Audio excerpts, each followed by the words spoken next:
माझ्याकडे हातभर कागद आहेत अजून. जर त्यांची इच्छा असेल हे मिटवायचं नसेल तर हातभर कागद विशाल गोखले, बडेकर आणि मोहोळ यांना रोज मी पाठवतो आणि त्यांनी रोज एक खुलासा करत. मी आरोप करणार आता खुलासा विचारणार आहे. पण माझ्या अंगावर जी मुघलाची टीम मुघल सगळे माझ्या अंगावर आले होते एक 10-15 दिवसात.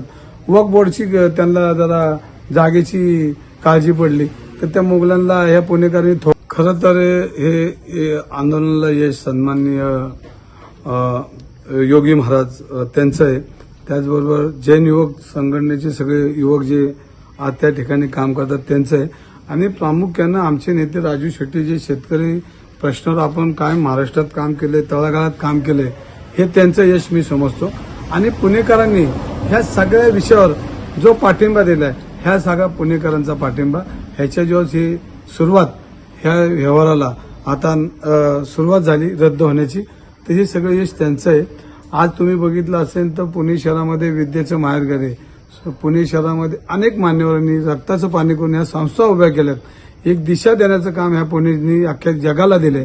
आणि त्याच पुण्यनगरीत पुणे शहरामध्ये विद्येच्या माहेरघरामध्ये काही लोक बिल्डरांना हाताशी धरून वेगळ्या पद्धतीने एखादी संस्था कशी मोडीत काढायची हे प्रयत्न करत असताना हे सगळे पुणेकरांचा आवाज आज सगळ्यांच्या ताकदीचा दिसला. त्यामुळे गोखलेंनी आज मेल केलाय. पण हा मेल केल्यानंतर खऱ्या अर्थानं तो व्यवहार अजून रद्द झाला नाही. तो रद्द उद्याही होऊ शकतो, उद्या सोमवार आहे. कारण जो गतिमान व्यवहार झाला आणि तो गतिमान व्यवहार परत एका मिनिटात एका तासात होऊ शकतो.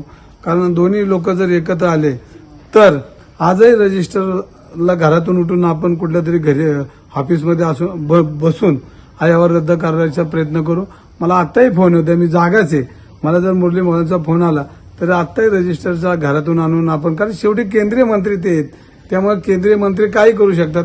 हे आपण त्यांच्या वतीने करू आणि ह्या सगळ्या चाललेल्या ह्या सगळ्या गैरव्यवहाराला आपण त्याला थांबवू.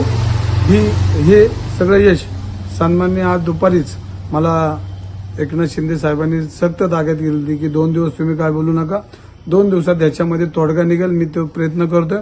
आणि खऱ्या अर्थाने ते माऊलीच्या मंदिरामध्ये, ज्ञानेश्वर महाराजांच्या मंदिरामध्ये, श्री संत ज्ञानेश्वर महाराजांच्या मंदिरामध्ये त्यांनी मला शब्द दिला की हा व्यवहार तुम्हाला पूर्ण करून देतो, 2 दिवस तुम्ही काय बोलू नका. आणि म्हणून माझं ट्विटर युद्ध त्यांनी सांगितल्यापासून ट्विटर युद्ध बंद झालं. पण माझ्याकडे हातभर कागद आहेत अजून. जर त्यांची इच्छा असेल हे मिटवायचं नसेल तर हातभर कागद विशाल गोखले, बडेकर आणि मोहोळ यांना रोज मी पाठवतो आणि त्यांनी रोज एक खुलासा करत. मी आरोप करणार आता खुलासा विचारणार आहे. आणि ह्याच्यामध्ये मग जनतेमध्ये जे जे सामाजिक कार्यकर्ते, सगळे माहितीचे अधिकाराचे कार्यकर्ते, त्यांनी हे सगळे तपासावेत. आणि ह्याच्यामध्ये दोषी ह्याचा शासनाचा या मंत्रिपदाचा किती विशाल गोखलेने फायदा घेतलाय आणि लाभ किती घेतलाय हे समाजाला कळेल. परंतु आता आमची लढाई संपलेली आहे. मला शिंदे साहेबांनी सक्त ताकीद दिली की आता तू काय बोलू नको, 2 दिवस मी बोलणार नाही. पण माझ्या अंगावर जी मुघलाची टीम मुघल सगळे माझ्या अंगावर आले होते एक 10-15 दिवसात. वक्फ बोर्डची त्यांना जरा जागेची काळजी पडली तर त्या मुघलांना ह्या पुणेकरांनी थोपवलेले असं मला वाटतंय. आणि पुढील कामासाठी शिंदे साहेब जे आदेश देतील त्यांना मी आदेश पाळेन. पण त्यांना मनापासून धन्यवाद देईन. त्यांच्या वाणीतून जो शब्द निघाला तो खरंच आज खरा ठरतोय. म्हणून शिंदे साहेब तुम्हालाही मनापासून धन्यवाद देईन. आमच्या जैन समाजाची युवक मुलं बाळं जी शिकणार आहेत ते तुम्हाला प्रचंड आशीर्वाद देतील.